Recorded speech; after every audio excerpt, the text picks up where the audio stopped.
why exercise is not a good weight loss tool. And oftentimes the least intense form of exercise may actually be our best tool for improved body composition and health. So this is actually what the science around exercise and weight loss supports. And that's what we're discussing on this episode of the Smart Nutrition Made Simple show.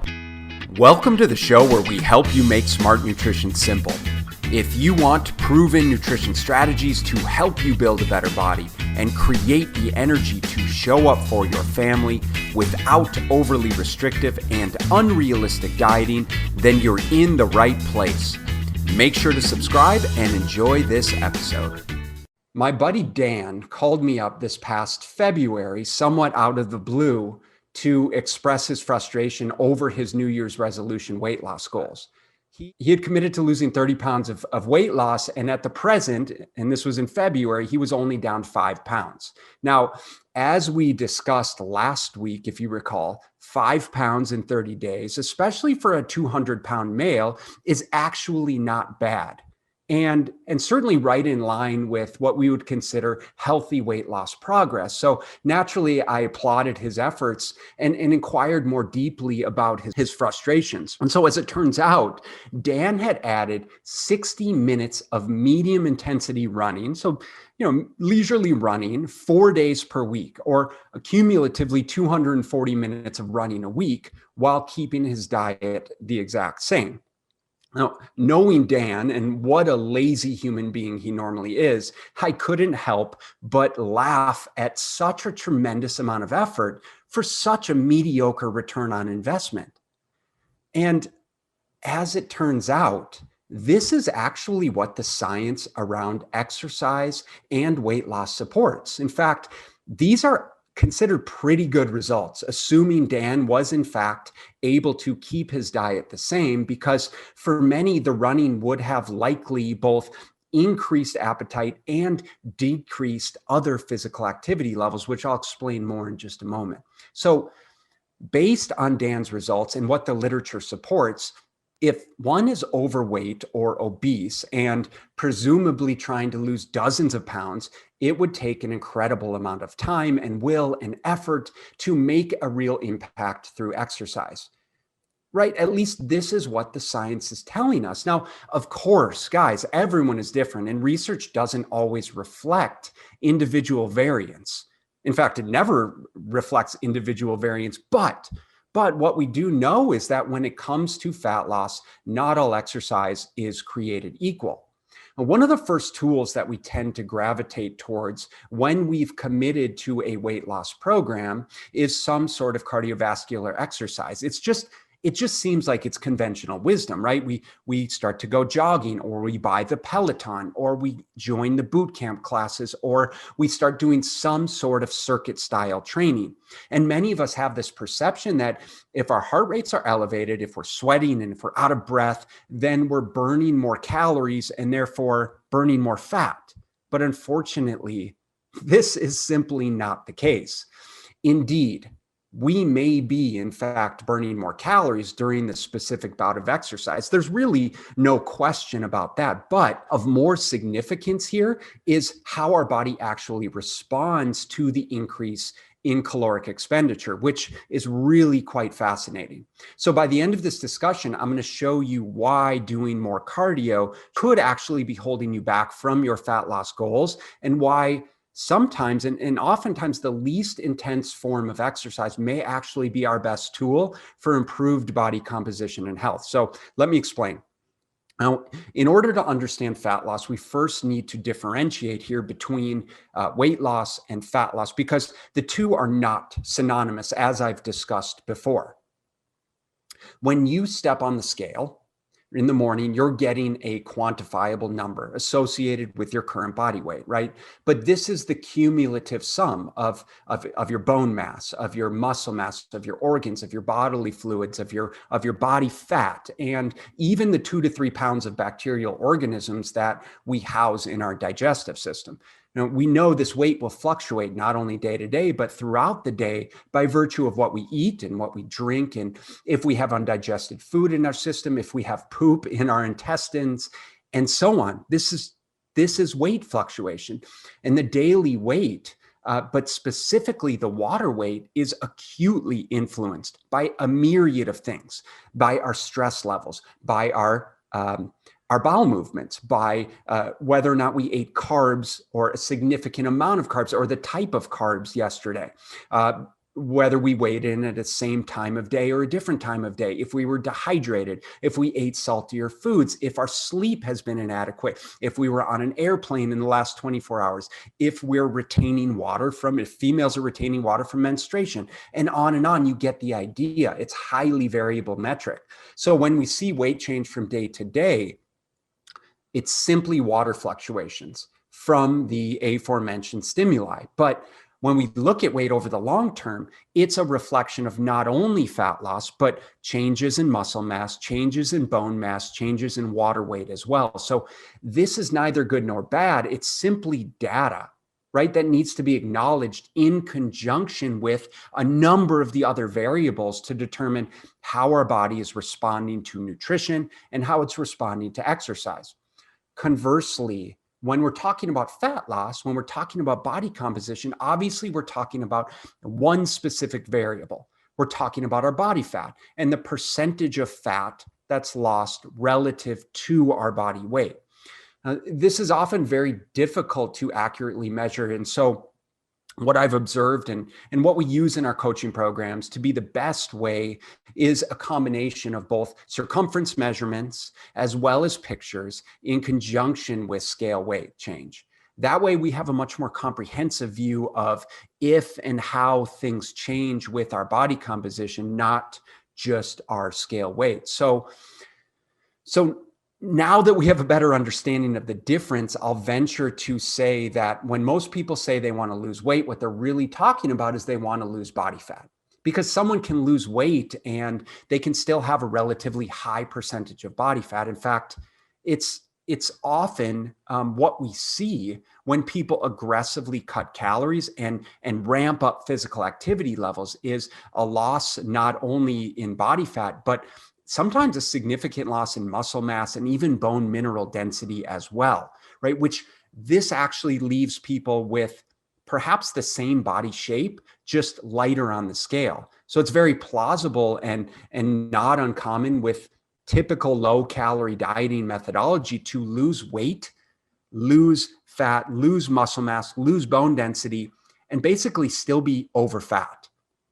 Whereas if we're losing fat mass, if we're losing muscle mass, usually this will create a reduction in body size, which is what most people are looking for, specifically around our waist and our hips and our thighs and our chest and our arms, which ends up contributing to better fitting clothes and more muscle tone and definition, in which may or may not be accompanied by a change in scale weight, depending on the person. So just to clarify, for most people, this is the gold standard of body composition change and or fat loss. So when we're talking about weight loss and body composition changes, especially as it relates to dieting and exercise, I think it's very important that we're cognizant of the difference between the two, because there really is a big difference. There's a big difference visually, physiologically, there's a very big difference. There's a very big difference with respect to our health and with our ability to maintain long-term results. As we lose weight, we need to do everything that we can to preserve lean muscle tissue. And so here's why that matters. Because as I said, exercise is not a good tool for long-term weight loss, regardless of the type. However, exercise, depending on the type, can be a great tool for helping us improve our body composition by supporting fat loss and by helping us maintain, and in some cases, improving lean muscle mass. And it seems that exercise is a great tool for helping us maintain weight that has already been lost. Now, as I alluded to earlier, we assume that physically active people burn up more than couch potatoes. Right? It seems logical that someone who runs miles per day would in totality burn more calories than someone that sits on the couch per day. But Very surprisingly here, studies show that daily human energy expenditure is largely the same regardless of our level of activity. And this is crazy. Now, insert whatever strenuous exercise you choose, whether it's running or Orange Theory or boot camp or P90X or spin class or your beloved Peloton, or even my beloved strength training alone will have very little impact on our weight if we are not reducing our food intake. You guys know this, but this is where the conversation needs to be focused on what actually drives fat loss and what value, if any, does exercise bring to the equation.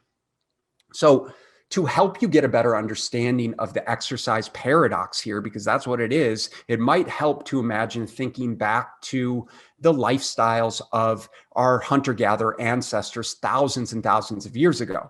Now, as a corollary, there's been research done by a Duke professor named Herman Poncer on some of today's last known hunter-gatherer tribes that essentially would be as close as we can get to the equivalent of our ancestors in terms of their physically demanding lifestyles. Now, the tribe that he specifically researched is called the Hadza tribe in northern Tanzania. And as I said, they have extremely physically demanding lifestyles. They, the men and women, they walk 4 to 7 miles a day. They hunt wild game. They harvest honey and dig for tubers and pick berries all day and fetch water and firewood and so on and so forth. And so in one of their studies, Poncer, the researcher, and his colleagues measured the daily energy expenditures of 46 of these Hadza men and women. And what they found, as counterintuitive as it may seem based on my description, they actually don't burn more calories than average adults in the US or other industrialized countries for that matter, despite being significantly more physically active. The Hadza men burn somewhere around 2,500 calories a day, the women somewhere around 1,900 calories a day. So what this research tells us is that the human body seems to adjust to physical activity by essentially saving calories on other physiological processes in order for us to keep our total energy expenditure in check.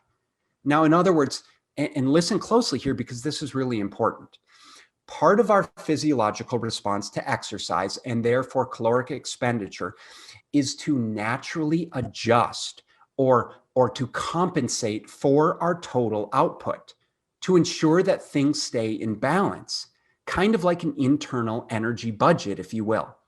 Right? This physiological and metabolic response could be seen as something similar to a bank account.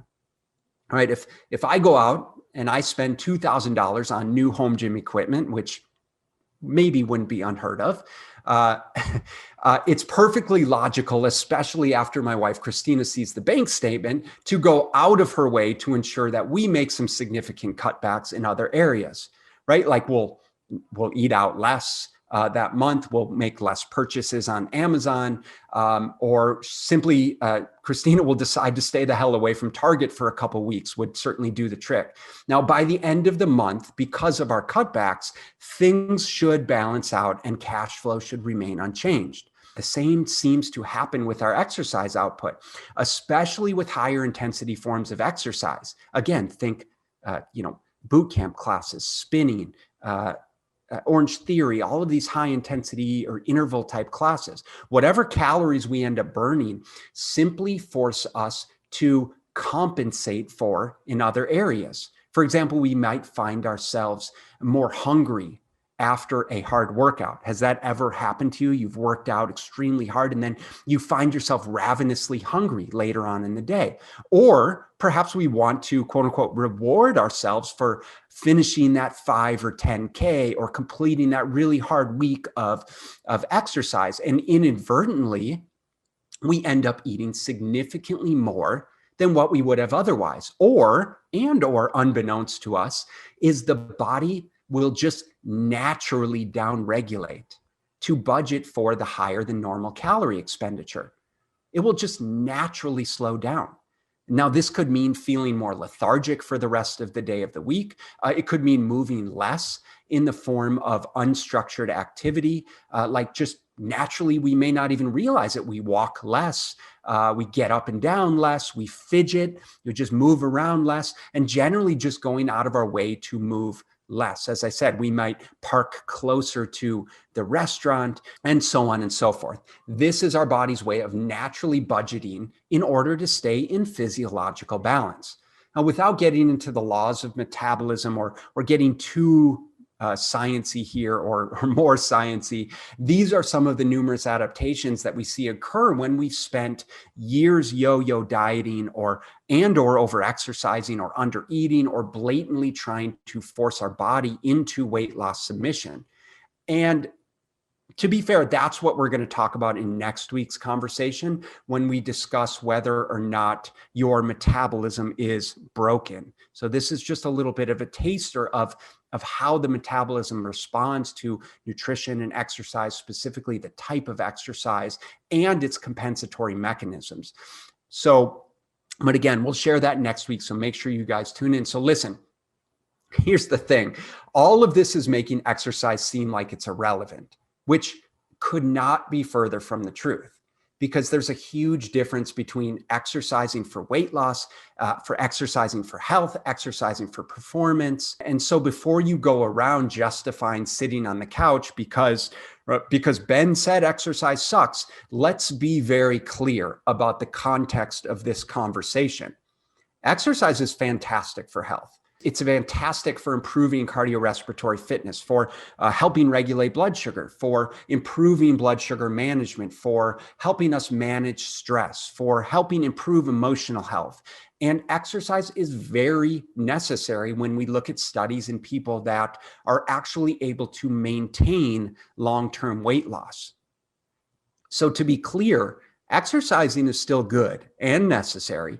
It's just not going to help you drop that 15 pounds by itself. What's making us fat, the data suggests, is eating too much rather than moving too little. But what we're discussing here is which exercise is best for fat loss.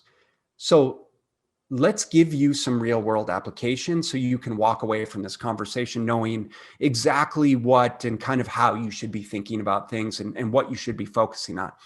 So just as a recap, let's talk about what we know so far.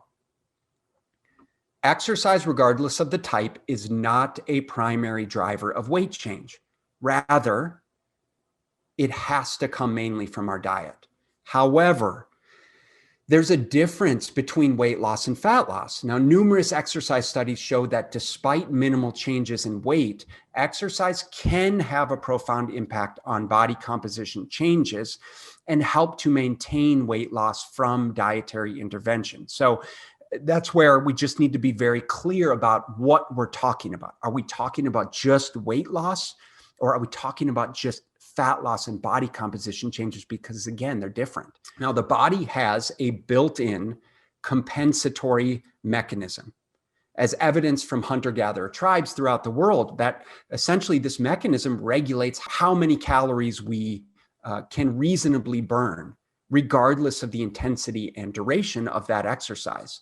And higher intensity exercise like running and like spin and boot camp style classes, despite having a higher calorie burn, also seem to contribute the greatest to these types of metabolic compensations. In other words, we burn a lot of calories during a given bout of exercise, which ends up increasing our hunger throughout the day or increasing our hunger throughout the week, which causes us to eat more than we normally would. And if that's not enough, can actually cause us to be more sedentary than we normally would.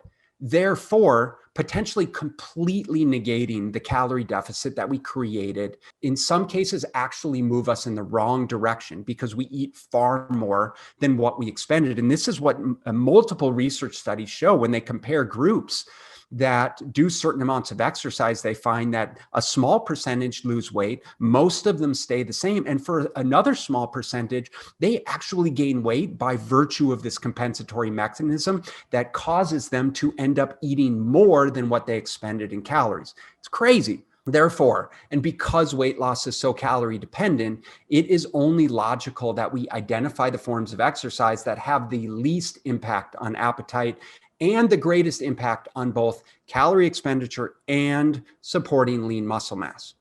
And so here is where we turn the conversation to the value of both walking and strength training as being possibly the most important and effective tools for long-term weight loss, for fat loss, and for body composition change.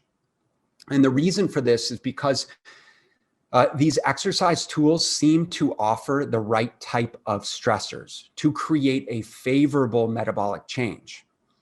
And that's what it's all about, is creating a favorable metabolic change, because we know there's so many positive health outcomes to exercise. We do want to stress the system, or we want to stimulate the metabolism in a way that will help it actually positively adapt, as opposed to, as I described earlier, with intense exercise, as opposed to potentially negatively compensating.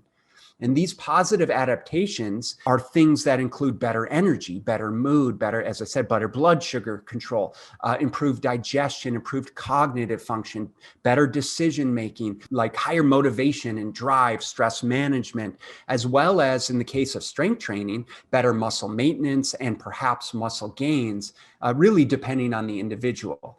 And all of the physiological benefits that come from having more muscle mass as we age, which are many and which I've talked about on previous episodes. So in a very real world scenario, when we are working with clients, when we're working in our Smart Nutrition Coaching program with clients, especially if they're coming from a world of higher intensity and longer duration cardio, and they're struggling to get results, regardless of how much their exercise they're doing and how little they're eating, it's not unusual for us to have them actually reduce their volume of training as a means to help them more naturally regulate their appetite. And because of that, we can help them more effectively manage their calorie intake, as opposed to trying to shove more exercise, which we know is not helpful, down their throat, or as opposed to further reducing their calories when there may not be that much room to go. So this way, when calories are lower, and remember, we need to have an appropriate calorie deficit for weight loss, we can actually complement things by also keeping their total movement lower. This might look like lots of walking and possibly some strength training, depending on where they're starting from. And then as we strategically increase their calories, we can also increase the volume and the intensity of the exercise as a means to better utilize those calories. So as they're moving more, then we're giving them more fuel, as well as supporting increases in hunger, because we know if they're moving more, potentially they'll be more hungry. So then we give them more fuel to support that increased hunger and to support the increased energy demands from the training response. So it's so nuanced. It really becomes this situation where our exercise intensity is dictated by the amount of calories we're consuming, as a means to ensure we're actually supporting our metabolism in the process. And this is where the majority of diet plans, exercise plans, fad diets get it wrong. No one's looking at supporting long-term health in this process. And so many of us are already in some level of metabolic derangement, if you will, that we really have to start looking at the big picture of what we're doing to our body when we overexercise, when we undereat, when we do some combination of the two, which so many of us have been down that road before. So the way that we look at it is a bit different, but it's why things work for us. If we eat less, we move less. If we eat more, we move more. By toggling between these two scenarios, in addition to the occasional, right? In addition to the occasional eat less and move more, which that's the typical dieting scenario. And over short periods of time, there's nothing necessarily wrong with that. but it certainly cannot be used for an extended period of time as most of us do or have done. Or the eat more, move less, which is the typical couch potato scenario. There's certainly nothing wrong with this for small periods of time throughout the year. This could be like Christmas time or summer vacation for a couple weeks where we just act like sloths and eat and drink. And you know what? Nothing necessarily wrong with this if we're supporting the metabolism other times of the year. But ultimately, we want to create a hormonal environment that actually supports fat loss and creates opportunities to stimulate our metabolism without the body actually pushing back against our efforts. And that should be the ultimate goal for any healthy, long-term fat loss plan. It doesn't mean that these higher intensity forms of exercise can't be a beneficial tool for short-term goals, just as I alluded to with some of the dietary protocols, but certainly should not be used as the proverbial hammer to the nail, right? All solutions reside in just beating ourselves down in the gym. It's not the answer. The goal is to find your sweet spot of what's enough, but not too much, to drive and maintain your fat loss goals while also supporting your long-term health and lifestyle. For most people, the sweet spot of both fat loss and maintenance seems to lie in accumulating somewhere around 10 to 12,000 or more steps per day in conjunction with 3 or more, 2, 3, 4 days a week of structured strength training. That really seems to be the magical sweet spot for people to work up to, that helps support fat loss and body composition changes and weight loss without overstimulating appetite to the point where it can inhibit our calorie deficit. And this seems to be enough to drive calorie expenditure without the compensatory increases in hunger or the reductions in energy, while also supporting lean muscle mass, which that's absolutely crucial part of all of this while we're losing a significant portion of body weight. Because when we lose body weight, we often lose muscle mass if we're not eating enough protein and or strength training. Again, that leads to the value of the strength training. So, I don't know too many guys like Dan that would be willing to go out and run 60 minutes per day, 4 days per week for a 5-pound return on energy investment. In fact, it sounds absolutely awful. Instead, it's probably easier to cut back on those 5 light beers throughout the week or on the weekend, or simply ditch those 2 donuts on Sunday mornings in conjunction with more consistent walking that could very well be the lever that will drive improved habits in other areas of our diet and our lifestyle. So if you're struggling with your weight, if you're frustrated with your exercise efforts and that they're not paying off and you're wondering what you're doing wrong, consider shifting your efforts away from the soul-crushing boot camp workouts and perhaps give yourself a little more attention, give a little more attention to what you're eating, when you're eating, why you're eating that, and if and or how those workouts may actually be holding you back. Because there's profound truth in the old saying that abs are made in the kitchen. But I guess if we're really being honest here, and since it's clear that the impact of adequate nutrition on fat loss, above all else, I'd say the very best form of exercise is the one that you enjoy the most. Because at the end of the day, whatever we're spending time on, at least in my opinion, should be habits and behaviors that we can see ourselves doing for a lifetime.